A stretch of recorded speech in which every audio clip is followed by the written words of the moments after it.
بسم اللہ الرحمن الرحیم۔ معزز ناظرین و سامعین کرام، ہمیں کچھ دوستوں نے ایک ویڈیو کلپ بھیجا جو کہ پچھلے کچھ دنوں سے سوشل میڈیا پر گردش کر رہا ہے۔ یہ کلپ دراصل ادارہ تعلیمات اسلامیہ راولپنڈی جو کہ سید ریاض حسین شاہ صاحب کا ادارہ ہے، وہاں منعقدہ محفل معراج النبی صلی اللہ علیہ وآلہ وسلم کا ایک حصہ ہے۔ ہماری فراہم کردہ معلومات کے مطابق اس ویڈیو کلپ میں بیان کرنے والے حضرت کا نام بشیر القادری ہے اور یہ ادارہ تعلیمات اسلامیہ کے فاضل مدرس ہیں۔ انہوں نے اپنے اس خطاب میں چند روایات بیان کی جس کے متعلق ہم سے استفسار کیا گیا ہے۔ آپ حضرات پہلے وہ ویڈیو کلپ ملاحظہ کریں، پھر اس پر تبصرہ کرتے ہیں۔ اللہ رب العزت کی بارگاہ میں جب حضور حاضر ہوئے، فاوحى إلى عبدي ما أوحى، کلام ہوا جو کلام ہوا، جو لوگوں کو بتانا تھا وہ جبرائیل کے ذریعے بھیج دیا، جو مصطفیٰ کے لیے تھا وہ پاس بلا کر کہا، حضور نبی اکرم صلی اللہ علیہ وسلم فرماتے ہیں کہ جب اللہ کے قریب ہوا، اللہ نے مجھ سے بات کی تو اللہ نے میرے ساتھ گفتگو علی کی لغت میں کی۔ خاطبنی ربی بلغت علی، اللہ نے میرے ساتھ علی کی لغت میں بات کی۔ میں نے عرض کی، مولا علی بول رہا ہے یا تو بول رہا ہے؟ علی بول رہا ہے یا تو بول رہا ہے؟ اللہ نے فرمایا، اے محبوبہ، مجھے لوگوں پر قیاس نہیں کیا جا سکتا، میں لوگوں کی تشبیہات سے پاک ہوں، لیکن میں نے تیرے دل کے رازوں کو جھانک کر دیکھا کہ تیرے دل میں سب سے زیادہ محبت علی سے ہے، اس لیے میں نے علی کی بولی میں بات کی ہے کہ تیری حیرانگی دور ہو جائے، تو پریشان نہ ہو۔ علی کی بولی میں بات کی ہے۔ پھر حضور نے فرمایا، میرے رب نے مجھ سے پوچھا، محبوبہ تجھے سب سے زیادہ پیار کس سے ہے؟ میں نے کہا علی سے۔ اللہ نے فرمایا، فَلْتَفِتْ إِلَى يَسَارِكَ، محبوبہ ذرا بائیں مڑ کے دیکھ۔ حضور فرماتے ہیں میں نے بائیں مڑ کے دیکھا تو علی میرے ساتھ کھڑے تھے، بائیں طرف علی میرے ساتھ کھڑا تھا، علی میرے ساتھ کھڑے تھے۔ جی تو ناظرین کرام، جیسا کہ آپ حضرات نے دیکھا، ادارہ تعلیمات اسلامیہ راولپنڈی کے فاضل مدرس مولانا بشیر القادری صاحب وہ یہ روایت بیان کر رہے ہیں کہ نبی کریم علیہ السلام نے ارشاد فرمایا، معراج کی رات اللہ تعالیٰ نے مجھ سے مولا علی رضی اللہ عنہ کی لغت میں کلام کیا۔ اس قسم کی روایات ہم روافظ کے ذاکرین سے سنا کرتے تھے، لیکن نہ جانے کیوں پچھلے کچھ عرصے سے روافظ کی دیکھا دیکھی ان کی نقل میں ہمارے بھی کچھ احباب نے اس قسم کی روایات کو بیان کرنا شروع کر دیا ہے۔ تو اس حوالے سے سب سے پہلی گزارش یہ ہے کہ یہ روایت اہل سنت کی کسی معتبر اور مستند کتاب کے اندر موجود نہیں ہے، اور ہماری تحقیق کے مطابق یہ روایت موفق بن احمد الخوارزمی نے اپنی کتاب المناقب میں مکمل سند کے ساتھ بیان کی ہے۔ دیکھیے آپ حضرات اپنی سکرین پر بھی حوالہ ملاحظہ کر رہے ہیں، یہ المناقب ہے، صفحہ 78 ہے، 61ویں نمبر پر یہ روایت مکمل سند کے ساتھ موجود ہے، اور یہ المناقب نامی کتاب قم ایران سے شائع ہوئی ہے۔ یاد رہے، المناقب نامی اس کتاب کا مصنف موفق بن احمد الخوارزمی یہ اہل سنت کا محدث نہیں ہے، بلکہ یہ معتزلی تھا۔ خود حافظ ذہبی علیہ الرحمہ ایک راوی المطرزی اس کے ترجمے میں واضح لکھتے ہیں، حوالہ آپ حضرات اپنی سکرین پر بھی دیکھ رہے ہیں، وہ کہتے ہیں کہ داعیتاً الی الاعتزال، کہ یہ جو المطرزی نامی بندہ ہے یہ معتزلی تھا، اور نہ صرف خود معتزلی تھا بلکہ اعتزال کی لوگوں کو دعوت بھی دیا کرتا تھا۔ آخذہ، اور اس نے یہ اعتزال کہاں سے لیا؟ عن ابی ہے، اپنے باپ سے لیا، اور موفق بن احمد سے لیا جو کہ خوارزم کا بہت بڑا خطیب تھا۔ تو حافظ ذہبی علیہ الرحمہ نے واضح تشریح کر دی کہ یہ موفق بن احمد الخوارزمی یہ اہل سنت کا محدث نہیں ہے، بلکہ یہ پکا معتزلی ہے۔ پھر اس کی یہ جو کتاب ہے المناقب، اس پر تبصرہ کرتے ہوئے حافظ ذہبی علیہ الرحمہ لکھتے ہیں، یہ تاریخ الاسلام جلد 39 صفحہ 326 ہے، وہ کہتے ہیں وَلَهُ كِتَابٌ فِي فَضَائِلِ عَلِيٍّ، کہ اس کی ایک کتاب ہے جو مولا علی رضی اللہ عنہ کے فضائل میں لکھی گئی ہے۔ رأیتہ، میں نے اسے دیکھا ہے، وفیہ واہیات کثیرہ، اس کے اندر کثیر واہیات موجود ہیں، بہت ساری واہیات موجود ہیں۔ تو یہ تبصرہ ہے حافظ ذہبی علیہ الرحمہ کا المناقب پر اور اس کے مصنف پر۔ اب آتے ہیں اس کی سند پر۔ تو اس کی سند جو صفحہ نمبر 78 پر موجود ہے اس میں حضرت عبداللہ بن عمر رضی اللہ عنہما سے روایت کرنے والا ابو مخنف لوط بن یحییٰ الازدی الکوفی ہے، جو کہ پکا شیعہ ہے۔ نہ صرف شیعہ ہے بلکہ ابن ابی حاتم نے اسے متروک قرار دیا، ابن عراق کنانی نے اسے کذاب قرار دیا ہے۔ دوسری علت اس کے اندر یہ موجود ہے کہ عبداللہ بن عمر رضی اللہ عنہما کی وفات ہوتی ہے 73 ہجری میں، اور ابو مخنف کی ولادت ہوتی ہے 110 ہجری میں۔ یعنی ایک ایسا بندہ جو 110 ہجری میں پیدا ہوا ہے، وہ اپنے سے 37 سال پہلے فوت ہونے والے صحابی رسول سے وہ روایت بیان کر رہا ہے، تو یہیں سے چوری پکڑی گئی۔ یہ جو انقطاع درمیان میں موجود ہے، اس انقطاع کو دور کیجئے۔ پھر تیسری علت یہ ہے کہ ابو مخنف کا جو شیخ ہے علاء بن حسن الحمدانی، یہ مجہول الحال ہے اہل سنت کے ہاں، البتہ اہل تشیع کے ہاں اس کی بڑی مدح سرائی کی گئی ہے۔ چوتھے نمبر پر اس کا ایک راوی ہے محمد بن حمید الرازی، جس کو امام ابو حاتم الرازی نے کذاب قرار دیا، امام ابو زرع دمشقی کہتے ہیں کذاب ہے، امام نسائی نے اسے کذاب قرار دیا۔ لہٰذا نتیجتاً یہ روایت موضوع ہے، من گھڑت ہے، بالکل جھوٹی روایت ہے۔ یہی وجہ ہے کہ حافظ ذہبی علیہ رحمہ نے اپنی کتاب المنتقیٰ کے صفحہ نمبر 323 اور 324 پر یہ روایت اور اس قسم کی دیگر روایات پر تبصرہ کرتے ہوئے واضح فرمایا، قلنا هذه الاحادیث واللہ العظیم کذب، کہ یہ جو روایتیں ہیں جن میں سے ایک روایت یہ بھی ہے کہ خاطبنی ربی بلغت علی، فرماتے ہیں واللہ العظیم کذب، خدا کی قسم یہ جھوٹ ہے۔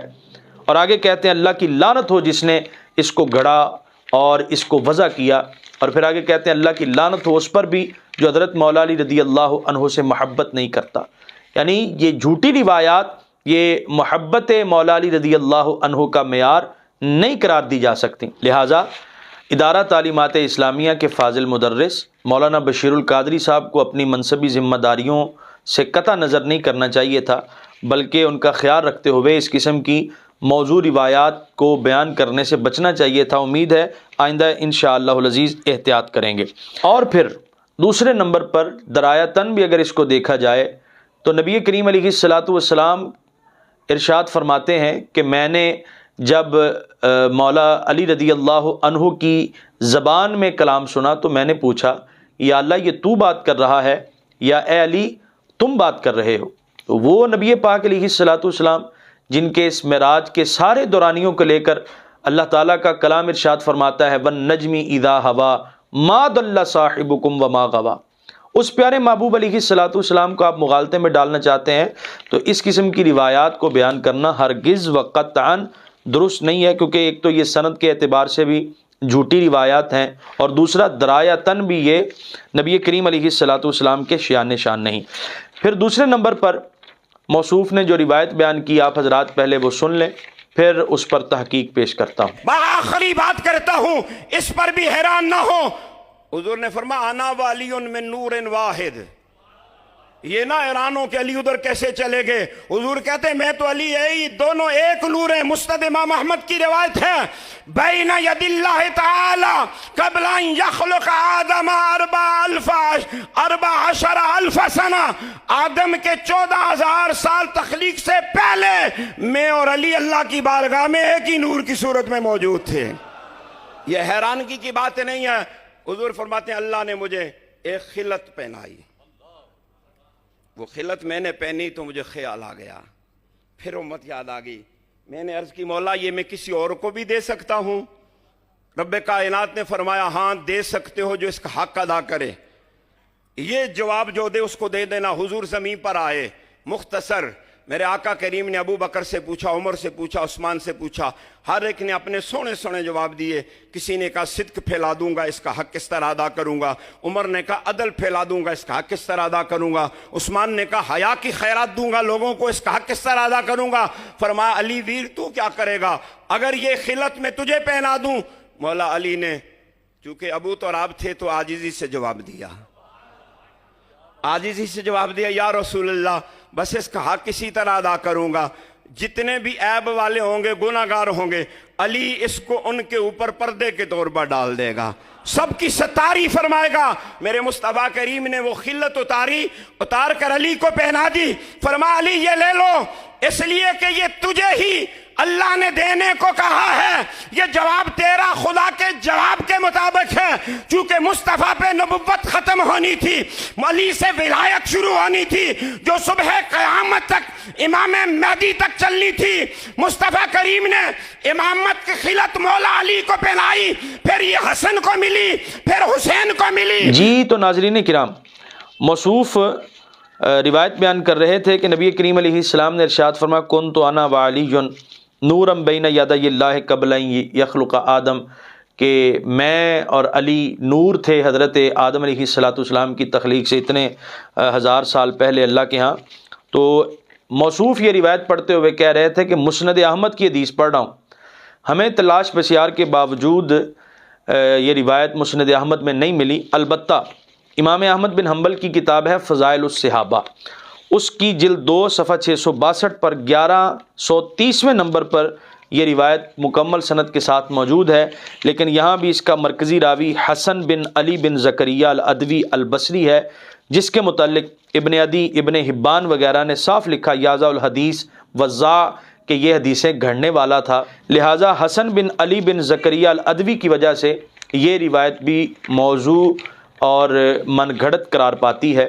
لہٰذا اس قسم کی روایات سے مولا علی رضی اللہ عنہ کی شان بیان کرنا یہ تو خود مولا علی رضی اللہ عنہ کو بھی قطعاً محبوب نہیں ہوگا۔ پھر اسی کے ساتھ موصوف نے ایک اور روایت پڑھی کہ معراج کی رات اللہ تعالیٰ نے حضرت نبی کریم علیہ السلام کو ایک خلعت دی اور فرمایا جس کا جواب میرے جواب کے موافق ہوگا اسے یہ خلعت پہنانا۔ نبی کریم علیہ السلام نے آ کر وہ خلعت، اس خلعت کے متعلق جو سوال تھا وہ حضرت ابوبکر صدیق سے پوچھا۔ انہوں نے کہا یا رسول اللہ صلی اللہ علیہ وسلم، میں صدق پھیلا کر اس خلعت کا حق ادا کروں گا۔ حضرت عمر فاروق سے پوچھا گیا، آپ نے فرمایا میں عدل پھیلا کر۔ حضرت عثمان سے سوال ہوا تو فرمایا میں حیا پھیلا کر۔ تو اب مولانا بشیر القادری صاحب آگے کہتے ہیں کہ حضرت مولا علی رضی اللہ تعالیٰ عنہ چونکہ ابو تراب ہیں لہٰذا آپ نے عاجزی سے جواب دیا۔ تو حضرت ابوبکر صدیق رضی اللہ عنہ کا صدق پھیلانا، حضرت عمر فاروق رضی اللہ عنہ کا عدل پھیلانا یا حضرت عثمان غنی رضی اللہ عنہ کا حیا پھیلانا، کیا اس کا تعلق تکبر سے ہے؟ یہ عجیب معاملہ ہے، عجیب بات ہے، عجیب طرز تکلم ہے۔ حضرت ابوبکر صدیق رضی اللہ تعالیٰ عنہ صدق کی بات کرتے ہیں، آپ اسے عاجزی کے خلاف کہہ رہے ہیں۔ حضرت عمر فاروق رضی اللہ تعالیٰ عنہ صدق کی بات کرتے ہیں، آپ کے نزدیک یہ عاجزی کے خلاف ہے۔ حضرت عثمان غنی رضی اللہ عنہ حیا کی بات کرتے ہیں، آپ کے نزدیک یہ عاجزی کے خلاف ہے۔ حضرت مولا علی رضی اللہ تعالیٰ عنہ کا کلام جب آپ پیش کرتے ہیں تو آپ کہتے ہیں مولا علی رضی اللہ تعالیٰ عنہ چونکہ ابو تراب ہیں اس لیے آپ نے عاجزی کرتے ہوئے اس کا جواب دیا۔ پھر آپ اس کا نتیجہ کیا نکالتے ہیں کہ نبی کریم علیہ السلام نے یہ خلعت مولا علی کو دے دی، اسی لیے امامت کا سلسلہ مولا علی رضی اللہ تعالیٰ عنہ سے چل پڑا۔ تو آپ کو ہوش کے ناخن لینے چاہیے۔ یہی تو اہل سنت اور رافضیوں کا بنیادی جھگڑا ہے۔